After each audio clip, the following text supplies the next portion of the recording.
Bienvenue sur Le Corner, podcast de l'agence La Source, dédié au sport et au digital.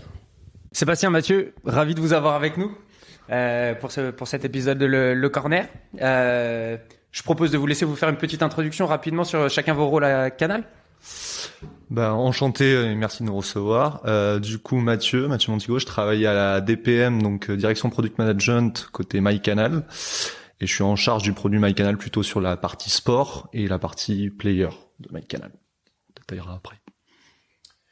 Sébastien Audoux, moi je m'occupe des contenus digitaux sport, donc tout ce qui est pas côté linéaire, mais après une longue carrière dans le linéaire, j'ai décidé de passer du côté obscur assez récemment finalement. T'as été avant-gardiste finalement, t'as vu la montée du digital avant tous les autres. Exactement. Ouais. Et du coup, vous, donc chez Canal, donc on sait que vous avez été parmi les premiers à vraiment avoir les premières applications en 2013, MyCanal Football App. Qu'est-ce qui a fait que vous êtes lancé dans le développement de l'application MyCanal d'une manière générale, tout centralisé sur une même plateforme? Enfin, qu'est-ce qui a abouti à la grosse structuration de la stratégie MyCanal sur votre propre plateforme? Pour faire un historique, après Mathieu, il est beaucoup plus le nez là-dedans que moi, mais toutes les apps qu'on avait construites bien avant que je sois au digital, c'était pas du tout, j'en étais pas du tout responsable, étaient vraiment des apps second écran. Et on s'est rendu compte que dans la plupart des cas, elles étaient vraiment utilisées comme un premier écran. Et à partir de ce constat-là, il faisait sens plutôt de construire donc une expérience premier écran qui aboutit à la naissance du mode expert. Et puis je pense que l'autre partie stratégique de ça, là, c'est vraiment la partie expérience sport. Et au-delà de ça, si on revient quelques années en arrière, on avait déjà MyCanal, mais qui servait que pour les abonnés. On avait canalplus.fr, qui était le site pour les gens qui n'étaient pas abonnés, qui pouvaient consommer du contenu. On avait la boutique Canal, qui était encore un autre site. On avait Canal Satellite. On avait je sais pas combien de sites différents. Un site de fidélisation. Et donc on avait un nombre de points d'entrée pour les clients qui était absolument astronomique, ce qui est jamais super optimal. Et la stratégie globale du groupe, c'était de dire si tout le monde est dans MyCanal, au moins on pourra mieux répondre aux attentes de nos clients, mieux les travailler, mieux répondre à leurs sollicitations. Et bon, ça c'est assez logique finalement.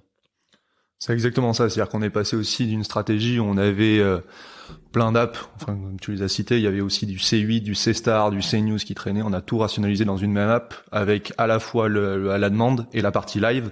Et dans la partie live, on a aussi rassemblé donc la partie sport où en effet on avait une partie second écran versus premier écran. Aujourd'hui, on a que du premier écran dans MyCanal.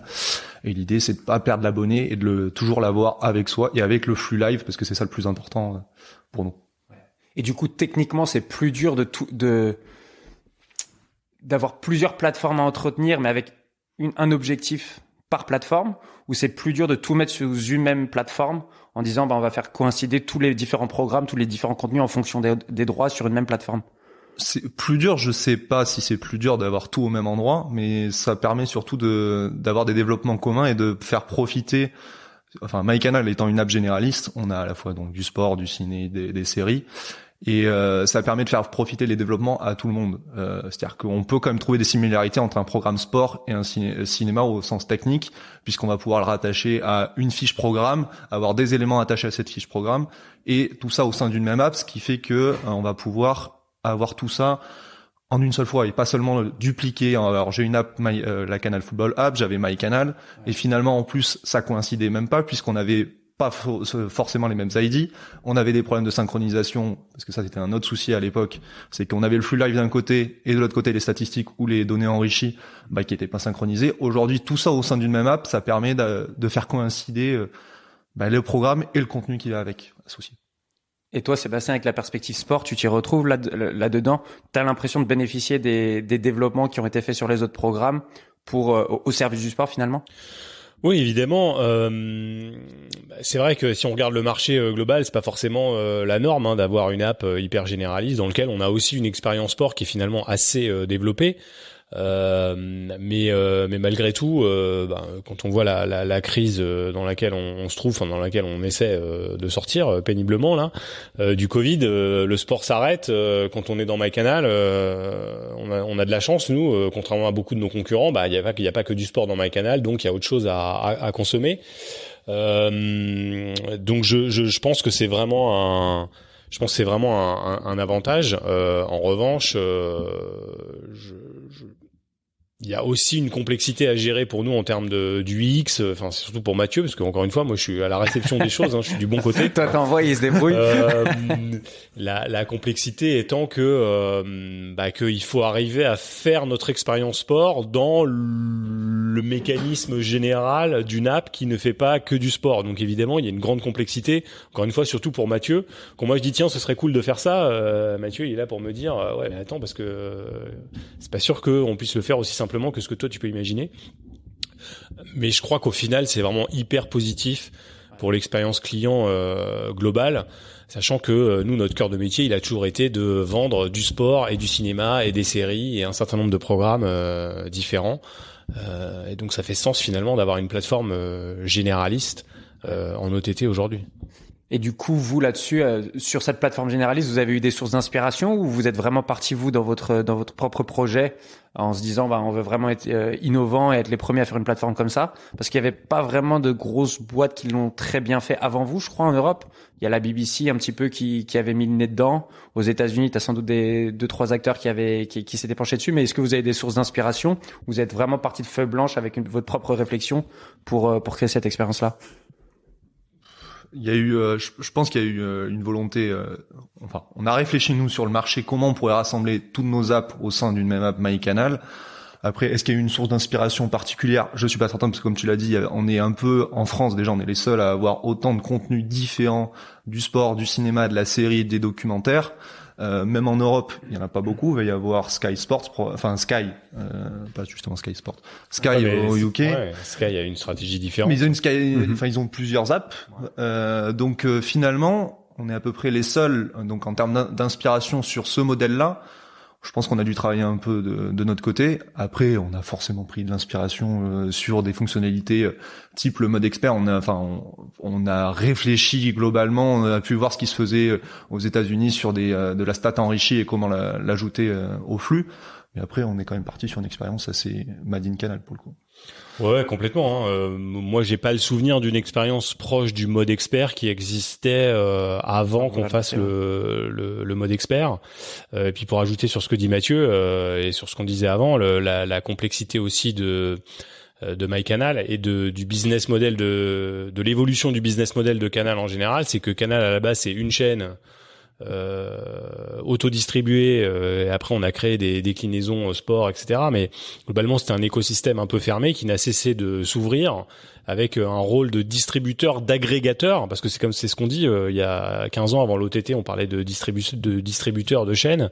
Aujourd'hui on parle d'agrégateur, et c'est vrai qu'on est en train d'agréger de plus en plus d'offres différentes de sport, mais pas seulement dans MyCanal, ce qui est aussi une complexité à gérer pour toujours conserver une expérience optimale quand vous passez de Disney+ à Canal, en passant par Netflix, l'expérience sport, etc. C'est aussi ça. Mike à 120 € à venir à la rentrée. Non, pas que. C'est aussi une force de Canal, et de MyCanal, c'est qu'aujourd'hui, quand on est abonné Canal et qu'on a accès à MyCanal, on a accès à MyCanal et au contenu de Canal+. Mais pas seulement. On a OCS sur la partie cinéma, on a maintenant Netflix, Disney+, alors via du app to app ou directement intégré dans l'app. Côté sport, on a du beIN Sport qui est dans MyCanal. On est aussi capable d'avoir d'autres contenus. On a quand on a les coupes du monde qui arrivent sur TF1 ou sur autres, on peut avoir nos fonctionnalités propres à MyCanal, le mode expert par exemple, sur des contenus tierces. Nous, ça nous pose pas de problème, en fait. C'est aussi une force. C'est-à-dire on ajoute une plus-value à être sur MyCanal et à regarder un contenu TF1 sur MyCanal versus le regarder sur MyTF1. C'est aussi un peu notre modèle là-dessus, et on est, comme je dis, éditeur de chaîne, mais aussi distributeur. Ouais. Et donc juste pour reprendre un tout petit peu de recul sur le mode expert, effectivement, pour que tout le monde entende bien ce que c'est, pour ceux qui ont malheureusement pas l'abonnement MyCanal. Donc en gros, c'est le fait de pouvoir consulter du contenu en parallèle du contenu vidéo qui est diffusé. Et du coup, qu'est-ce qui vous a amené à avoir cette réflexion? Et c'est encore une fois relativement avant tout le monde, parce que finalement, le côté linéaire télé avait un mode de visionnement très passif. Et à l'époque, on n'avait pas toutes les plateformes d'e-sport, tous les Twitch, tous ces acteurs-là. Qu'est-ce qui vous a dit, on commence à mettre le nez dedans parce qu'on pense que ça va créer de la valeur à moyen terme? Là-dessus, alors juste pour le mode expert, donc oui, pour ceux qui connaissent pas, c'est vraiment à partir du moment où on allume par exemple le flux Canal+ Live, on va avoir la possibilité d'activer un mode expert et d'avoir des statistiques en live à côté du flux. Vraiment, l'idée c'est de garder le contact avec le flux, des temps forts, les compositions, les résultats des autres matchs, les classements en direct, et du multicam quand on a des caméras additionnelles disponibles. Et sur le fait d'avoir tout ça, comme tu l'as dit. Mode expert, c'est vraiment rassembler tout ça au sein d'une même plateforme et de pas avoir besoin de prendre son téléphone à côté en même temps qu'on regarde le flux, d'aller sur l'équipe, un Eurosport ou autre site et de finalement perdre le contact avec le flux. La volonté, ça a été d'amener l'utilisateur à rester en contact avec MyCanal, avec le flux canal, le flux live, sa vidéo, tout en ayant la possibilité d'activer ou pas ses données enrichies, ses statistiques enrichies. On est tous arrivés à la mi-temps et on connaît pas les compositions, c'est quelque chose ou même au début du match. Plutôt que d'aller prendre son téléphone et de regarder ailleurs, là l'idée c'est j'allume en mode expert, je suis capable d'avoir les compositions disponibles de match. Je suis capable d'avoir les résultats en live des autres matchs. C'est des choses on s'est dit voilà, on va essayer de garder l'utilisateur au sein de l'app MyCanal. Je pense que c'est une... oui, c'est exactement ça. Et puis c'était aussi tu parlais de la passivité. Quelque part, on voulait pas complètement perturber ça non plus. C'est-à-dire qu'il faut proposer de la manière la plus neutre possible à l'utilisateur d'éventuellement faire des choses en plus, mais de faire selon sa volonté, de faire un peu de choses en plus ou de plus en plus de choses en plus au fur et à mesure que les usages aussi se développent. Et puis il y a vraiment la réflexion d'avoir cette expérience toujours premier écran, que ce soit en mobile ou en télé, ça reste une expérience premier écran où effectivement on est totalement lié au flux et la synchronisation de l'ensemble de l'expérience avec le flux principal, elle est hyper clé parce que j'apprends à personne qu'en OTT il y a quand même un petit délai et que si on sort de cet environnement où tout est contrôlé et on évite d'envoyer une notification pour un but qui a pas été marqué ou ce genre de choses, on a effectivement le risque de se faire spoiler ou d'avoir une expérience pas totalement optimale. Donc restez chez nous sur MyCanal, ce sera parfait. Et du coup, sur cette notion, vous disiez donc là vous l'utilisez sur tous les programmes MyCanal et donc vous avez vu une appétence des autres personnes que vous distribuez sur votre plateforme pour utiliser votre mode expert. C'est quelque chose qui a tendance à se généraliser sur le marché. Tu veux dire des autres acteurs, je suppose, qui peuvent développer un mode expert similaire sur leur plateforme. Ou plutôt que tu prenais l'exemple de la Coupe du Monde, si TF1 veut utiliser le mode expert, il est à disposition sur votre plateforme. Est-ce que c'est quelque chose que vous dealez avec eux ou c'est quelque chose que vous faites de votre côté pour se différencier de la plateforme MyTF1? C'est plutôt, on le fait de notre côté pour se différencier de la plateforme MyTF1. Après, avec des contraintes on peut pas faire de la découpe temps fort sans leur autorisation, bien sûr. Mais à partir du moment où ils sont distribués sur MyCanal, que ce soit TF1, beIN ou autre, on peut nous y mettre c'est une fonctionnalité. Il n'y a pas de flux en plus. On peut y mettre un mode expert sur leur contenu. Et là, c'est vraiment l'idée, c'est de se différencier, comme tu l'as dit, de MyTF1. Quel est l'intérêt aller sur MyCanal versus un MyTF1 si j'ai le même contenu? Là, sur MyCanal, aujourd'hui, on apporte quelque chose en plus. On apporte des statistiques, des compositions, des temps forts, des choses qui ne sont pas disponibles sur MyTF1 directement. Donc ça, on a vu une appétence là-dessus. Et après, on a vu aussi que certains de nos concurrents avaient commencé du coup à avoir ça et à développer des modes experts divers et variés de leur côté. Non, mais effectivement, je pense que le mode expert, nous on voit que l'usage ne cesse, que ce soit sur nos contenus ou les autres, de se développer. Et je pense qu'on va continuer de voir cette évolution-là. Parce qu'aussi, beaucoup les détenteurs de droits sont en train de faire évoluer la façon dont ils fonctionnent. Mmh. Et l'OTT est en train un peu de prendre le pouvoir. Auparavant, on avait une offre qui finalement était très linéaire. Et puis, à côté, on essayait de faire de l'OTT. Et là, on a un changement qui est en train de complètement s'opérer. On a fait une expérience, malheureusement, pendant un seul jour cette année avec Mathieu. On avait bossé pendant des mois ensemble là-dessus, mais qui représente bien ce vers quoi on va. C'est sur le Player Championship. Alors avant, je m'occupais du golf, donc c'est une grande passion et surtout une grande frustration parce que sur un tournoi de golf, vous avez 144 joueurs au départ et puis la télévision choisit pour vous ce qu'il est bon de suivre à la télévision et donc vous voyez 5% de ce qui se passe dans la compétition et on a sélectionné pour vous ce qu'il fallait voir. Pour la plupart des fans de golf, c'est une immense frustration depuis toujours et pour la première fois On a pu proposer cette année dans le mode expert sur le Players Championship, un tournoi, un immense tournoi du circuit américain, le plus gros, d'avoir un flux par partie. Donc le golf c'est organisé par partie, il y a des parties de 3 joueurs qui s'élancent les uns après les autres à 10 minutes d'écart, et pour la première fois on pouvait choisir sa partie et donc choisir le joueur qu'on avait envie de suivre. Il y avait, je crois, on a fait 36 ou 37 flux différents dans le multicam pour pouvoir suivre le joueur que l'on voulait. Et là on commence à arriver vraiment dans un truc qui est qui commence vraiment à devenir une expérience très supérieur à ce qu'on a connu depuis des années avec la télévision, et le tout avec l'avantage du mode expert qui est que on peut être super actif et suivre plein de flux différents et zapper, parce qu'au début on peut se dire ouais c'est super, je peux zapper d'une partie à l'autre, et puis à un moment se dire je reste sur une partie, ou alors je reviens sur le flux télé, et le tout en 3 clics. Voilà, il y a aucune complexité. On n'est pas dans un environnement où on va d'un flux à l'autre, il faut ressortir, aller dans un autre flux. Enfin, c'est vraiment l'essence même du mode expert, c'est la simplicité, pouvoir naviguer d'un flux à l'autre de manière très simple, éventuellement même comme ça marche sur Apple TV, sur les box, enfin de plus en plus on est en train de le sortir sur tous les devices.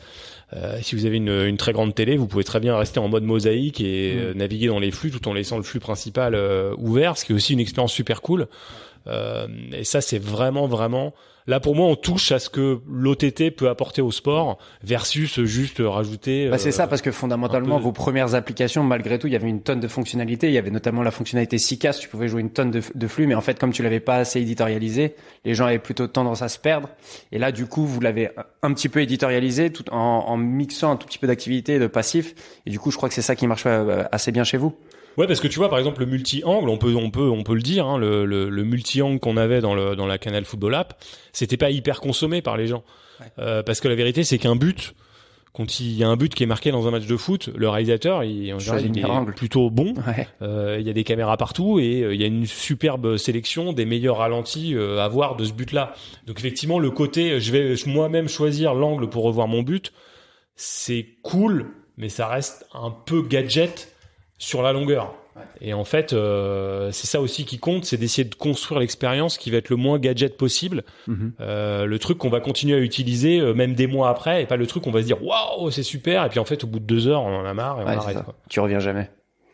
Et du coup, donc où va le mode expert selon vous ? Enfin, le développement de ce genre de fonctionnalité, ça tend vers quoi, vous pensez, dans les les prochains mois, prochaines années? Là, ce qu'on a commencé déjà il y a maintenant quasiment 1 an, je crois, on a dans le mode expert, qui était resté quand même assez passif pour l'utilisateur.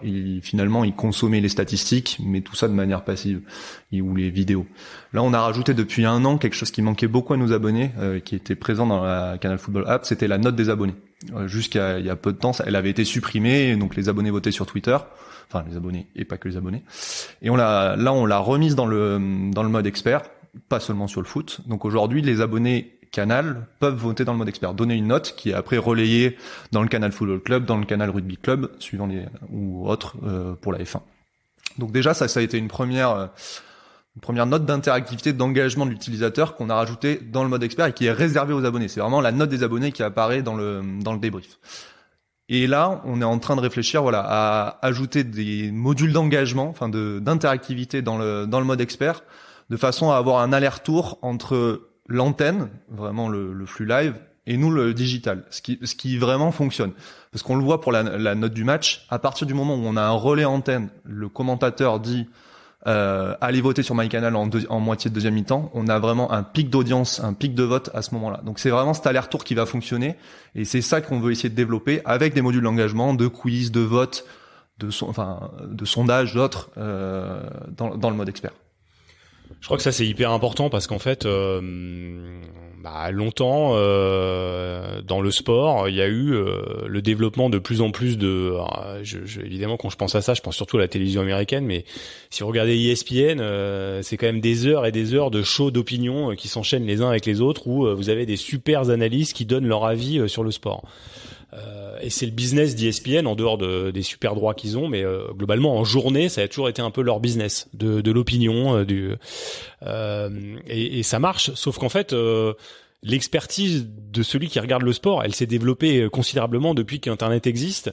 Et auparavant, il y avait les savants, les sachants, les journalistes qui avaient accès aux informations, et puis ceux qui regardaient la télé et qui savaient pas. Aujourd'hui, moi, j'adore le golf, j'adore le basket. J'ai commenté ces sports-là. Je tombe régulièrement sur des gens qui connaissent au moins aussi bien que moi ces sports-là et qui sont vraiment experts. Et donc, il y a aussi une volonté de changer le mécanisme qui est que avant la télé expliquait ce qu'il fallait penser du sport et ce qu'il fallait penser d'un match. Aujourd'hui, les gens ont beaucoup plus envie d'interaction, d'avoir du poids sur ce qui se dit, sur l'analyse. Et ça, je pense que c'est vraiment un retournement qu'il faut avoir en tête. Je pense que pour le coup, les médias qui ne comprendront pas ce retournement risquent de devenir complètement obsolètes parce qu'en fait, c'est vraiment nécessaire de changer le top to bottom. Avant, on disait aux gens quoi penser. Ouais. Maintenant, il faut qu'il y ait ce retour des abonnés, des gens qui regardent le sport et qui ont envie de faire part de leur expertise. Et d'un point de vue éditorial, là, vous autorisez à ouvrir ça parce que vous trouvez qu'ils ont une légitimité à prendre la parole, ou c'est juste parce que vraiment on est dans une société où tu as de plus en plus besoin de donner la parole à n'importe qui et que de plus en plus de personnes veulent la prendre? Qu'est-ce qui a drivé un peu les deux, forcément. Moi, j'ai surtout envie d'avoir les experts qui parlent et qui ajoutent de l'expertise et de l'interactivité à ça. Mais la vérité, c'est que aujourd'hui, tout le monde a un avis et qu'avec les réseaux sociaux, tout le monde peut le donner et avoir de la résonance de son avis, et que soit on fait comme si ça existait pas et on s'enterre la tête dans le sol, soit on admet que ça existe et que de toute façon, c'est quelque chose qu'on doit intégrer à notre expérience au risque de devenir obsolète si on le fait pas. Ouais. Autant que ça vienne chez vous plutôt que ça aille sur les... Autant que voilà, qu'ils interagissent de notre côté sur le mode expert ou assimiler Canal, plutôt que d'aller sur les réseaux sociaux et qu'ils perdent le contact avec le flux. On préfère les garder chez nous et avoir voilà cette expérience et faire participer les gens au programme plutôt qu'ils aillent à de c'est un petit truc d'ego qui marche toujours bien, hein. Les gens, ils sont contents ils ont fait un commentaire et on en parle à l'antenne ou que ça compte. On peut pas nier que ça compte. Et puis même si en plus derrière avec ça on arrive à aller sur un peu pas de la monétisation, mais avoir des personnes qui gagnent s'ils participent, s'ils sont engagés, on va faire gagner des points, des choses comme ça aux personnes qui vont être le plus engagées dans l'application. Je pense qu'en plus ça peut faire rester les personnes. Il y a toujours une petite carotte à la fin, ça fait toujours plaisir. Ouais. Et donc on a beaucoup parlé du mode expert. Qu'est-ce qui est important dans le développement d'une plateforme OTT que le public moyen ne voit pas et qui est vraiment stratégique de votre côté? On a vu le mode expert, on a parlé un petit peu du clipping avec Seika sur vos anciennes plateformes. Qu'est-ce qui est super important en plus de ça? Qu'elle marche. Quand il y a beaucoup de monde sur un match de foot, il faut qu'elle marche. Ouais. L'app. C'est le premier truc. Le black screen, la fameuse peur du black screen. C'est important, vous pouvez faire la meilleure expérience du monde, avoir la meilleure app. Si quand vous avez un gros match, l'app crash, c'est un gros problème. Donc je pense que c'est le premier truc. Après Mathieu peut parler de tout ce qu'on peut développer autour, mais pour moi le premier truc, alors on parle beaucoup de latence aussi. La latence, malgré tout, ça a de l'importance. Moi je me suis fait toute la Coupe du Monde par exemple sur MyCanal, y compris les matchs de la France. J'ai fait ce choix là, mais c'est vrai qu'aujourd'hui entre l'OTT et le linéaire classique il y a une latence, et donc ça veut dire que si vous voulez regarder les matchs de la France en OTT, il faut être bien isolé du monde et bien fermer les fenêtres. Ouais.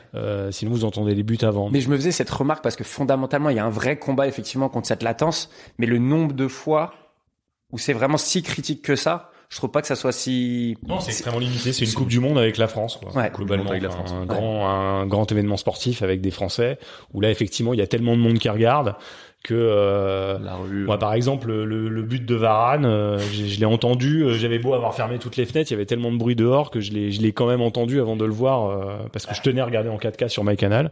À l'époque on avait ça en exclu terrible, et c'était quand même absolument génial de suivre une Coupe du Monde en 4K avec en plus un plan large qui était différent du flux normal, donc avec un plan plus large qui était vraiment le kiff absolu pour ceux qui aiment un peu la tactique et voilà. Et donc je me faisais aussi les matchs de la France en 4K, mais il fallait vraiment bien fermer les fenêtres. Ouais. Et quoi d'autre? Enfin, Sébastien l'a dit, déjà c'est la robustesse de la plateforme et qu'elle tienne tout le temps, quelles que soient les conditions, quelle que soit l'audience, parce que c'est pareil un soir de Classico ou MPSG, si on a la plateforme qui tient pas et que les gens mettent un quart d'heure à essayer de regarder le match, ça se complique. Ça c'est la première chose. Et après, dans les fonctionnalités, aujourd'hui, je pense qu'on est tous, via nos différentes plateformes, on est avide d'avoir un peu de personnalisation, de recommandations. Ça va être des nouvelles choses vers lesquelles on est en train de tendre, parce que finalement, les contenus, ils sont disponibles, tout le monde peut y avoir accès en recherchant sur Google, en recherchant sur MyCanal, il n'y a pas de souci. Après, c'est comment, moi, en fonction de mes appétences, on va me proposer, alors de manière déclarative ou pas, des contenus qui vont pouvoir m'intéresser. Et après, ça va être ça va être cette dose entre de la personnalisation, de la recommandation, versus aussi ce qu'on appelle nous le discover.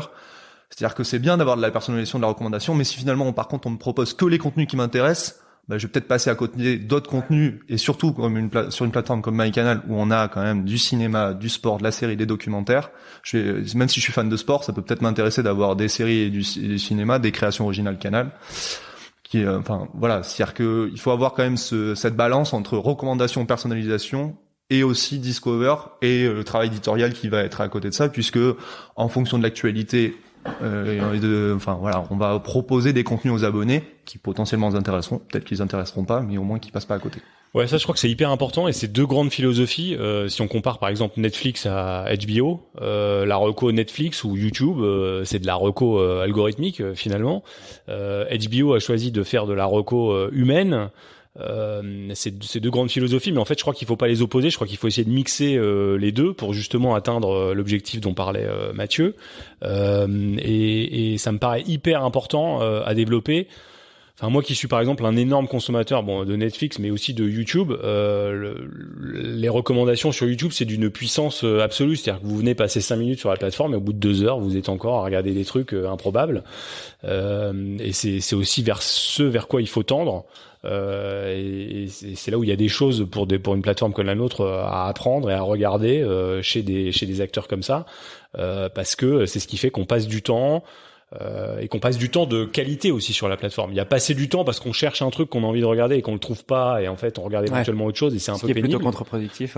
Ou passer un temps de qualité parce qu'en fait on est tellement bien servi en contenu qu'on est venu chercher, mais aussi en contenu qu'on n'attendait pas, qu'en fait on y passe des heures et des heures. Et c'est là où pour moi YouTube par exemple est vraiment très très fort, parce que il y a cette bonne justement balance entre le truc qu'on est venu chercher et ce qu'on n'est pas venu chercher, mais qui quand même fait sens par rapport à ce qu'on était venu chercher. Et du coup, vous travaillez plutôt avec des algorithmes ou c'est plutôt un process manuel justement en interne? Pour l'instant, on est sur de l'algorithmie, de l'algorithme. On n'a pas vraiment de déclaratif dans MyCanal. Peut-être que ça nous manque un peu parce que, par exemple, moi, je suis fan d'un club de rugby ou de foot. Je suis incapable aujourd'hui de le déclarer, de le dire à Canal pour que derrière il me propose des contenus. Ça, c'est vrai que, mais on va y venir. C'est peut-être aussi, il y a aussi plein de problèmes liés à ça, le problème de tagging, puisqu'il faut avoir les bonnes vidéos à proposer derrière à la personne, avoir l'écrin pour lui proposer ses contenus auxquels il est abonné. C'est des choses qu'on n'a pas pour le moment, mais qu'on va avoir très prochainement. Et derrière, ça amène la question, dans la personnalisation, il y a aussi le système de push notif. Aujourd'hui, on fait des push sur MyCanal, mais qui sont plus ou moins ciblés. Et justement, avoir des push personnalisés, ça permettrait aussi d'engager la personne. Parce que si je suis fan de foot, qu'on me push sans arrêt du cinéma ou j'en sais rien, même du rugby, peut-être que dans pas longtemps, je vais désactiver les notifications MyCanal et là, c'est terminé. Derrière, la personne, on l'a perdu. Donc, il y a vraiment, dans cette notion de personnalisation, aussi le push personnalisé qui va engager la personne. Je vais lui pusher le contenu au bon moment de son joueur, de son club, au bon moment. Bien ça nous manque pour le moment. Ça, pour moi, c'est une des grandes forces, par exemple, de l'app d'ESPN, que moi j'adore, parce que ESPN, c'est un des gros diffuseurs de baseball, par exemple, et moi, j'en ai rien à faire du baseball, et ça m'embête d'être confronté à cette discipline que j'ai pas spécialement envie de suivre, mais quand vous installez l'app ESPN, vous pouvez complètement la paramétrer pour qu'elle ait uniquement les sports qui vous intéressent, et même dans les sports qui vous intéressent, les athlètes qui vous intéressent ou les clubs qui vous intéressent, et ça, c'est vraiment hyper intéressant, parce que du coup, comme on est moins pollué par les trucs qui nous intéressent pas, on passe plus de temps, les notifs, du coup, on clique plus souvent pour voir ce qu'il y a derrière, et c'est vraiment on rentre dans un cercle hyper vertueux de consommation de contenu qu'on adore, même si, effectivement, eux, ils vont très loin dans la personnalisation, et je suis d'accord avec Mathieu, je pense qu'il faut pas perdre aussi le côté, mais de temps en temps, quand même, il faut vous faire un peu sortir de votre zone de confort, et vous faire découvrir un autre truc, parce qu'on juge, nous, que c'est important. Alors, c'est le dosage, là, mais de toute façon, c'est toujours une question de dosage, hein. C'est comme embêter les gens en leur donnant de plus en plus de trucs à faire, ou en leur permettant de rester passifs s'ils ont envie de l'être. C'est un peu pareil avec les notifs, il faut... avoir le bon nombre de notifs, le bon degré de personnalisation, savoir quand dire bah là on a une énorme créao, on estime que ok ça t'intéresse pas la créao, mais regarder valider quoi qu'il nous on arrive. estime quand même que là ça vaut le coup que tu saches que le truc existe, voilà. C'est pour ça que effectivement pour moi il n'y a pas d'opposition entre l'algorithme et l'humain, les deux doivent cohabiter pour faire la meilleure expérience possible. Ouais. Et du coup, sur le niveau de trafic que vous arrivez à avoir sur une plateforme comme MyCanal, maintenant, comparé à ce qui se faisait dans les années, on est sur quel genre de ratio entre le linéaire et les gens qui consomment uniquement via le digital maintenant? Alors sur le digital, aujourd'hui, MyCanal est capable de tenir des charges très importantes les soirs de match. On peut atteindre la barre du million, on l'a eu. Le million d'utilisateurs en simultané un soir de Classico, c'est l'année dernière qu'on l'a eu. Et maintenant ça tient. Il y a plus de soucis. C'est vrai que ça faisait très peur à tout Canal parce que le problème c'est qu'on connaît pas en fonction de l'actualité, etc. On peut pas prévoir l'audience exacte. Donc après il faut dimensionner toutes les machines, toutes les infras qu'il y a derrière. Et ça aujourd'hui on sait qu'on est capable de le tenir et ça nous fait plus peur. Aujourd'hui on peut tenir à peu près toutes les audiences possibles. Mm-hmm. Après versus le linéaire, c'est aussi au fur et à mesure que le release de MyCanal se fait un peu sur tous les devices. Au bout d'un moment, on pourra même plus. De toute façon, c'est un peu le sens de l'histoire. Hein. Aujourd'hui, avant, on opposait vraiment l'OTT et le linéaire parce que le linéaire c'était sur la télé, l'OTT c'était sur le laptop ou le mobile. Moi aujourd'hui, je consomme essentiellement l'OTT sur mon écran de télévision et MyCanal est de plus en plus déployé sur l'ensemble des devices qui permettent aux gens de regarder nos contenus. Donc je pense qu'au bout d'un moment, l'OTT va grossir. Il restera toujours pendant les années qui viennent. Après, on verra ce que change la 5G, tous les développements techno qui vont autour. Mais aujourd'hui, par exemple, je parlais de la Coupe du Monde. On n'aurait pas pu faire la Coupe du Monde 2018 dans le monde entier en OTT. On aurait fait sauter Internet. Donc, il y a aussi cette notion quand même à avoir en tête, qui est que le linéaire a quand même encore une utilité aujourd'hui. Je parle pas que de la France, mais si les centaines de millions de gens qui ont regardé la Coupe du Monde avaient tous regardé en OTT, tout explosait. Donc, je dis ça, je pense pas me tromper en disant que ça explosait. Donc voilà. Mais effectivement, le sens de l'histoire, c'est que le linéaire baisse de plus en plus au fur et à mesure de l'OTT, mais autant d'un point de vue technologique que d'un point de vue usage. Hein, d'ailleurs, c'est aussi parce que on a des meilleures connexions Internet, on peut plus facilement recevoir des contenus de la sorte, et que voilà. Et du coup, comment ça se caractérise, vous, de votre côté? Parce que vous avez toujours été très bon à faire des Canal Football Club, à les intérieurs sports, et pas forcément intérieurs sport, mais en gros des émissions en direct sur le linéaire. Comment est-ce qu'elles sont consommées, celles-ci, digitalement? Est-ce qu'elles ont autant de valeur et de sens pour vous d'un point de vue édito? Je pense, oui. Je pense que justement, tout ce qui accompagne le direct a du sens. Moi, je pense qu'il y a je pense que tout ce qui est en review, justement, doit être un peu modifié pour les raisons que j'évoquais tout à l'heure, parce qu'aujourd'hui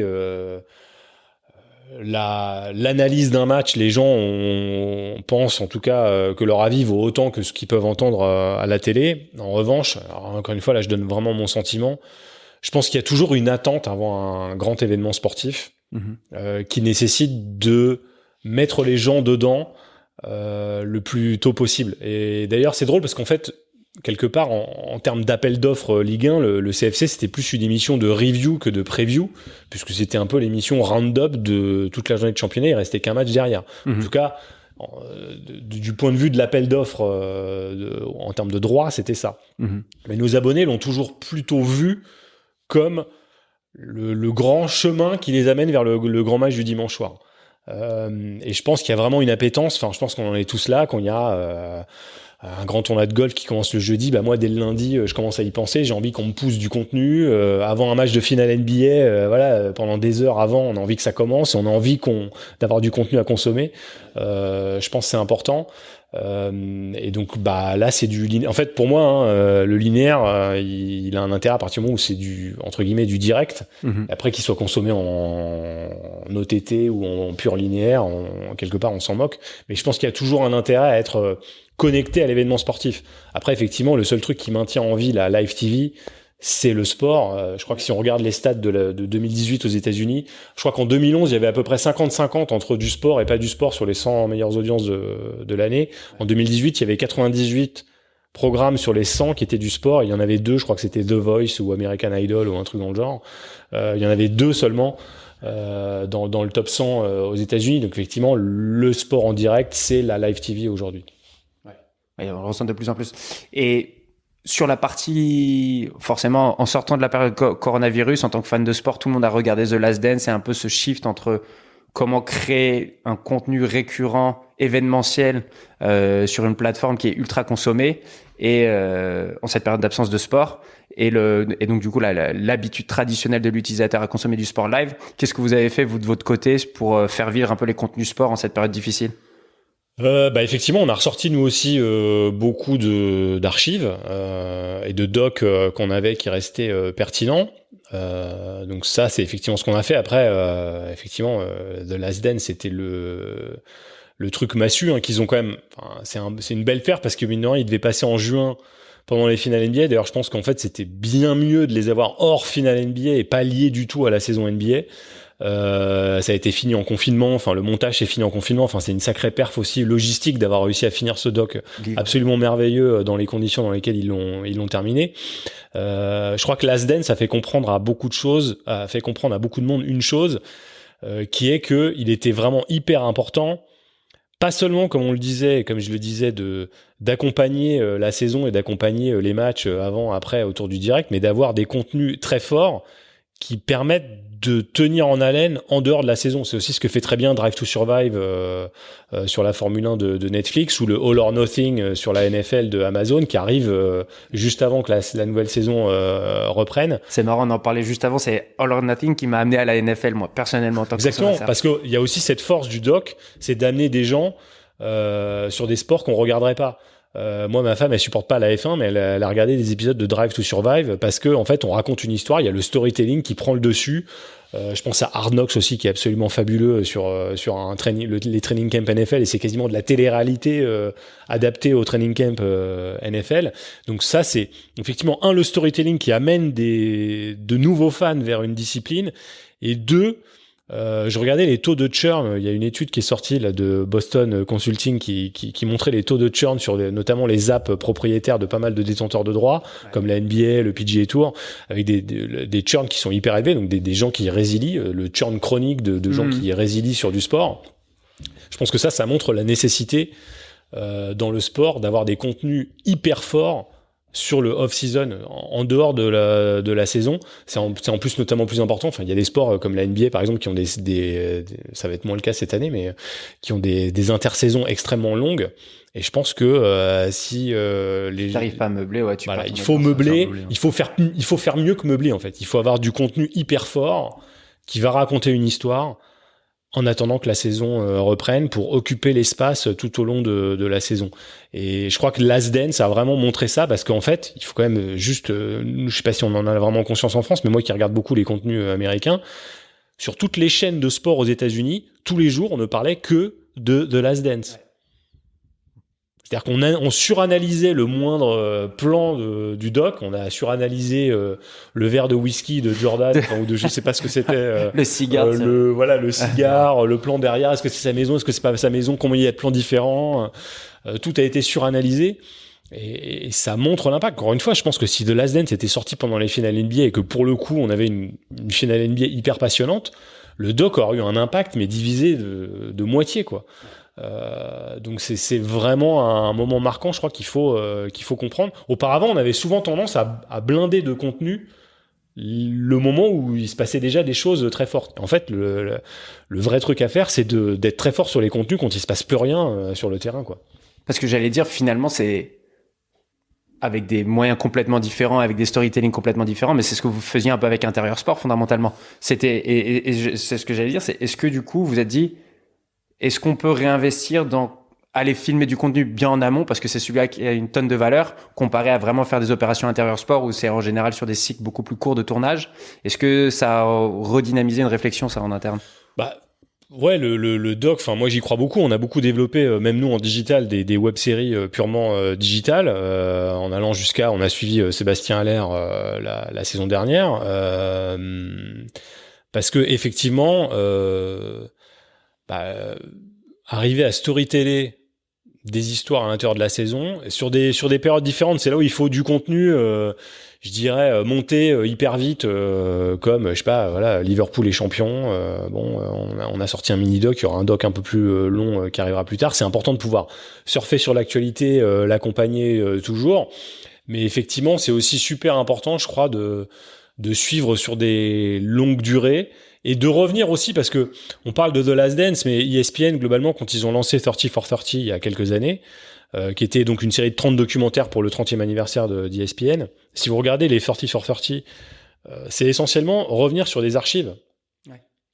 Et en fait, ça marche hyper bien parce que, je sais pas, si on interview, j'en sais rien, moi, n'importe quel joueur sur une finale perdue, dans les mois qui viennent, il va pas forcément vous raconter des choses hyper intéressantes parce qu'il est encore sous le coup, voilà. 10, 15 ans, 20 ans après, on peut ressortir des histoires, on peut aller plus proche de la vérité sur ce qui s'est passé. Et ça, je crois que c'est aussi hyper intéressant. Et puis, ça donne une valeur au catalogue. Une des grandes difficultés qu'on a avec le sport, c'est de donner de la valeur au catalogue aussi. Mm-hmm. Et le doc permet de donner de la valeur au catalogue. The Last Dance c'était vendu comme étant un doc sur la dernière saison de Jordan aux Bulls. Et en fait, c'était bien plus que ça. On remontait en arrière. Et en fait, quelque part, les images inside de la dernière saison, elles sont assez limitées dans le doc versus tout ce qu'on vous raconte de ces jeunes années, de ces années universitaires, etc. Ouais, finalement, ils l'ont mis en avant pour le marketing, mais c'était bien plus que juste Jordan. Tu voulais dire un truc, je crois, Mathieu. Non, mais moi je rejoins sur The Last Dance. Je suivais pas trop la NBA avant tout ça, et c'est vrai que je me suis pris au jeu de regarder The Last Dance. Mm-hmm. Et c'est vrai que ça permet de connaître vraiment l'histoire et ça apporte une réelle plus-value. Et c'est vrai que pour un sport que je suivais plutôt de très loin, ça m'a donné envie d'y aller. Et c'est un peu justement ce qu'on disait tout à l'heure, je pense, ce discover, proposer du contenu un peu original aux gens, leur dire, bon, c'est bien que vous aimez le foot, le rugby, mettons que j'aime ça, et je peux aussi vous proposer d'autres contenus, et peut-être que ça vous intéressera. Et là, The Last Dance en fait partie. C'est pareil, enfin, le golf, t'en parlais, moi je suivais pas, après on a travaillé sur l'expérience, donc ça m'a donné envie de suivre. Et derrière, c'est vrai que ça, voilà, une fois qu'on s'engage dedans et finalement qu'on découvre, ça peut amener les personnes à découvrir d'autres contenus que ce qui leur appétence de base. Et c'est aussi ça, je pense, la force de Canal et de MyCanal là-dessus. Ouais, bah c'est ça, moi, fondamentalement, le décathlon, j'en ai vraiment pas grand-chose à secouer, mais via l'intérieur sport, Romain Barras, tu me demandes quel est mon reportage préféré. Bon, The Last Dance a un peu fait mal à ce classement, mais c'était vraiment un de ceux où t'avais tiré le plus de choses et être dans le quotidien d'une personne et complètement en dehors de mes cœurs de ce que j'aime moi dans le domaine du sport, et franchement ça avait été très bien fait. Bon, après, malgré tout, on est quand même à une période où j'imagine que c'est assez sympa de bosser pour Canal+, avec toutes les acquisitions de droits récemment, etc. C'est fondamentalement l'impact. Qu'est-ce que ça change pour vous au quotidien d'avoir des propriétés comme la Champions League, la Premier League et les matchs préférés de Ligue 1 comparé à la période où vous étiez un petit peu en dedans en termes de contenu? On bosse plus, on a plus de choses à faire, les équipes grandissent et c'est super. C'est des super terrains de jeu, hein. La Premier League, c'est quand même une propriété qui est absolument magnifique à plein d'égards, parce que il y a des matchs de qualité nombreux. Avec la Première Ligue, on peut vraiment bosser de manière hyper professionnelle sur plein d'angles différents. Ils ont été plutôt contents qu'on essaie de suivre Sébastien Haller. Ils ont compris l'intérêt que ça avait pour leurs produits de nous aider à faire ça. Ils ont un médium avec du contenu qui est vraiment hyper intéressant pour leurs clients. Ça aussi, c'est quelque chose qu'on voit se développer d'ailleurs chez les ayants droit, d'avoir vraiment une bibliothèque de contenu de plus en plus pertinente, avec du contenu à la fois prêt à l'usage, mais aussi pré-produit seulement pour qu'on puisse le personnaliser, etc. Et puis la Champions League, pour moi qui suis pas moi je suis un fan de foot, je dirais un casual fan de foot. Je regarde pas forcément beaucoup de matchs.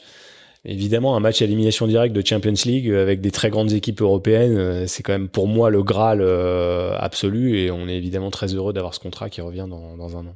Ouais. Et d'un point de vue plateforme pure, du coup, j'imagine que ça a des nouveaux challenges, parce qu'effectivement, une demi-finale avec le PSG, s'ils y arrivent enfin. C'est ça, c'est-à-dire qu'il y a aussi l'aspect droit à les avoir sur Canal, mais ça apporte aussi des projets qui vont avec. Puisque derrière, forcément, si on a la Première Ligue, la Champions League, des droits comme la F1 à la moto, ça apporte des nouveaux challenges. parce qu'on va pouvoir, sur de la moto, par exemple, on a sorti des choses qu'on faisait pas avant, de la caméra 360 on-board. Vous êtes capable maintenant de suivre le départ depuis une moto en 360 sur votre device. Ça peut paraître un peu gadget comme ça au premier abord, mais en fait, c'est quand même assez agréable de voir un peu ce qui se passe autour de la moto à pleine vitesse. Vous avez beaucoup direct. de consommation sur ce genre de point de vue 360? Oui, alors ça va être très spécifique, ça va être au début parce que après regarder tout un Grand Prix en 360, ça peut donner rapidement la nausée. Mm-hmm. Mais sur un départ, c'est assez intéressant. Pareil sur de la Formule 1, on a des angles de caméra différents. Enfin, voir le départ depuis une Formule 1 et après derrière on repasse sur le flux canal, ça c'est différent. Mais on va avoir comme ça des moments spécifiques sur certains angles de caméra et ça marche. Et donc si on a des droits comme ça de la Formule 1, de la moto, là maintenant de la Champions League et de la Premier League, ça va permettre d'avoir des nouveaux projets. La Champions League, c'est vrai qu'on a quand même des soirées où il y a plusieurs matchs en même temps. Ce système de je suis capable de switcher facilement entre les matchs, de pas louper les buts ou qu'on me les donne avant, qu'on me fasse un petit push ou un truc comme ça va clairement développer cet aspect projet, d'avoir ce droit. Versus s'il était pas chez nous, c'est un peu plus compliqué, même bien qu'on soit distributeur, c'est plus compliqué de travailler sur des droits d'éditeurs tierces. Non, j'ajoute juste que de manière générale, là j'envoie des fleurs à Mathieu, mais c'est mérité. L'importance du produit va devenir fondamental dans les années qui viennent, au fur et à mesure que le switch vers l'OTT se fait. La qualité du produit pour le business de ceux qui diffusent du contenu payant par abonnement, ça va devenir le truc majeur. Alors évidemment, en dehors des droits, parce que si vous avez que des droits pourris, vous pouvez avoir le meilleur produit du monde, ça marche pas. Mais le deuxième truc qui vient après les droits, c'est d'avoir un produit de très très grande qualité, quoi. Et j'allais te dire, vous le sentez, parce que je sais qu'il y a cette réflexion dans les grosses organisations, les gros détenteurs de droits, que tu parles de la Première Ligue, de l'UEFA, sur cet enjeu d'exposition et sur cette compétition qu'ils n'ont pas forcément face à d'autres sports, parce qu'il y en a pas, mais sur la compétition qu'ils ont par rapport à de l'e-sport, par exemple, où il y a des grosses audiences qui sont en train de monter. Est-ce que vous commencez à sentir une appétence côté détenteur de droits, à vouloir venir travailler avec des partenaires comme vous qui êtes plus près sur aussi bien le storytelling que la diffusion linéaire, que la diffusion digitale, comparé à d'autres organisations qui sont moins matures d'un point de vue technique et édito? Il y a toujours un peu des deux, parce qu'il y a aussi une grande ambition chez les détenteurs de droits de bypasser un peu les médias et d'avoir sa propre offre en direct to consumer en OTT. Mais effectivement, je crois beaucoup au fait que The Last Dance, c'est fait par des équipes d'ESPN, avec quand même un truc qui à l'époque a été tourné par NBA Entertainment quand même. Mais oui, le truc qu'on va vraiment devoir mettre sur le devant de la scène, c'est notre expertise à raconter des histoires. Et c'est ça qui va faire la différence, parce que sinon, et la qualité de notre produit. Parce que sinon, effectivement, demain, on peut diffuser la Première Ligue dans de bonnes conditions, indépendamment de Canal+. Sauf que la qualité de ce qu'on peut raconter avant, après un match, pendant l'off-season, les documentaires qu'on peut proposer, tout le storytelling qui fait que pour la Première Ligue, c'est un retentissement beaucoup plus important. Parce qu'en fait, on attire. C'est la clé, encore une fois, c'est le casual fan. Pour moi, le hardcore fan, lui de toute façon il est gagné, il va regarder son truc, il va regarder tous les matchs. Lui, ce qu'on peut lui proposer, c'est effectivement le fait de pouvoir suivre tous les matchs en même temps, de pouvoir ne jamais rater un but. Lui, il faut le servir là-dessus. Mais après, le storytelling, c'est vraiment ce qui vous permet d'embarquer tous les fans qui peuvent naviguer d'un sport à l'autre. Moi, par exemple, j'avais complètement arrêté de regarder la F1. Et j'ai recommencé à regarder la F1 quand Canal a signé la F1. Juste parce que le storytelling, la grille pendant 1 heure, qu'on me raconte ce qui va se passer, d'être au milieu des voitures de manière aussi pointue avec des sujets aussi bien, c'est ce qui m'a donné envie de nouveau regarder la F1. Et ça, c'est hyper important parce qu'en fait, quelque part, tout le business model, les gains se font sur cette marche-là. Le casual fan, c'est la marge en fait. Ouais. C'est ce que vous allez pouvoir aller chercher au-delà de ce que vous aviez prévu d'avoir. Ouais. Et ça, c'est le storytelling qui peut le faire. Et je crois que notre expertise à nous, elle doit être avant tout là-dessus. Encore une fois, là-dessus et sur la qualité du produit. Et du coup, pour conclure peut-être, où est-ce que vous pensez que le marché va aller? Est-ce que vous pensez que dans 5 ans, effectivement, des gros détenteurs de droits actuels auront leur plateforme direct to market, donc au lieu de passer sur un modèle B2B2C, ils auront un B2C? Est-ce que vous voyez dans 5 ans le digital être plus consommé que le linéaire? Où est-ce que vous pensez que ça va nous amener tout ça? Les habitudes de consommation, on les voit. Hein. C'est que, et on l'a encore plus vu avec le confinement, c'est que les gens consomment sur leur device mobile, enfin leur device en OTT de manière générale, que ce soit sur téléphone, sur tablette, sur maintenant de toute façon on a tous des Android TV, Apple TV, etc. Donc MyCanal, le trend veut que dans 5 ans, on ait de plus en plus d'OTT et je pense qu'on aura dépassé le linéaire ou on n'en sera pas loin si c'est pas le cas. Et de toute façon, on essaye d'apporter, nous, cette expérience digitale aussi sur nos box. Parce que jusqu'à il y a pas longtemps, en fait, nos box, c'était du linéaire. On était branché à notre super parabole. Mm-hmm. Et voilà. Aujourd'hui, les box, elles vont être, si elles le sont pas complètement encore, complètement intégrées au digital à MyCanal. On aura la même expérience box ou proche versus celle qu'on a sur nos applications téléphone. Donc, on va y aller on est en train d'y aller dans ce move-là et clairement le digital va prendre le pas probablement sur le linéaire. Oui, moi aussi, évidemment, je pense que l'OTT va se distribuer. Pour revenir sur peut-être sur l'angle, le direct to consumer des ligues. Aujourd'hui, déjà, ça remplacera pas le business model qu'on offre gentiment, nous, les médias, en termes de somme d'argent.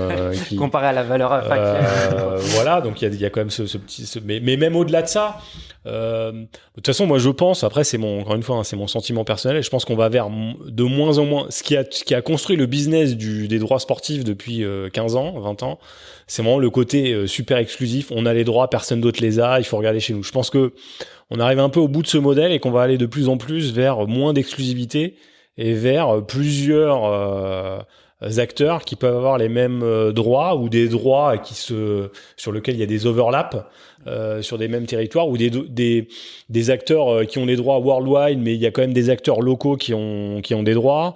Donc je pense qu'on va vers moins d'exclusivité, plus de... en tout cas, je pense que c'est ce qu'il faut, des contenus plus largement diffusés, quitte à ce qu'il y ait plusieurs acteurs qui les diffusent. Et là encore, qu'est-ce qui va faire la différence ? La qualité du produit et la qualité du storytelling qu'on va raconter. Si en tout cas on va dans cette direction-là, moi j'en serais ravi parce que quelque part c'est que le meilleur gagne. C'est pas seulement on a fait un gros chèque, on est les seuls à avoir les droits. Bon, on est nul, notre produit il est tout pourri, sur les gros matchs ça marche pas. Et puis en plus on a des mauvais commentateurs, on n'est pas capable de faire une preview de match correcte et tout. C'est nul, mais comme on est les seuls à avoir les droits, de toute façon vous regardez chez nous et vous vous abonnez. Ou alors c'est que le meilleur gagne. Il y a plusieurs acteurs qui ont le même match ou les mêmes droits. Mais ce qui va faire la différence, c'est le packaging commercial aussi, la façon dont on peut faire une agrégation de plusieurs contenus dans une offre, la qualité du produit et la qualité du storytelling. Si c'est vers ça qu'on va, moi je serais ravi parce que là on est vraiment dans gagnant finalement. Tout le monde est gagnant. Que le meilleur gagne et surtout effectivement on augmente le reach pour ces disciplines sportives, ce qui est aussi nécessaire. Parce qu'on a vu certaines disciplines qui ont perdu de plus en plus de reach, qui ont un peu disparu de la circulation, et ça leur coûte cher. On en discutait juste avant le début du podcast sur la stratégie, par exemple, qu'a pu avoir la NBA sur le digital, qui a été de dire globalement parlez de nous, on s'en fout. Ouais. Mettez des contenus NBA, faites des mixtapes personnels avec des images de Jordan, tant pis, c'est pas grave. C'était quand même un peu ils étaient perçus un peu comme des cinglés à l'époque où ils ont commencé à faire ça. Mais aujourd'hui, les images de NBA, elles sont partout. Ouais. Et l'image de la NBA est excellente, pareil. Et voilà. Alors après, il n'y a pas que ça qui a joué. Il y a eu toute une stratégie autour d'internationalisation, de comprendre qu'ils allaient avoir de plus en plus de joueurs internationaux et de la nécessité d'internationaliser leurs produits. Mais voilà, globalement, la stratégie de la NBA, c'est il y a plein de gens qui ont nos images. Et après, que le meilleur gagne. Et c'est sans doute ce qui pousse Bleacher Report, quand bien même ils ont les droits, à faire Game of Zone, qui est un produit complètement original, très complexe et qui coûte aussi très cher, mais qui est du pur storytelling, de faire ça, alors que s'ils étaient les seuls à avoir les images NBA, ils se prendraient sans doute pas la tête à faire Game of Zone. Donc je pense que c'est vraiment un cercle vertueux. Si on va vers ça, en tout cas moi j'espère qu'on ira vers ça et je pense que on va aller de plus en plus vers ça. Lentement mais sûrement. Bon, du coup la boucle est bouclée. Merci beaucoup Mathieu, Sébastien d'avoir accepté de participer à cet épisode Le Corner et puis on se retrouve la semaine prochaine pour un prochain épisode.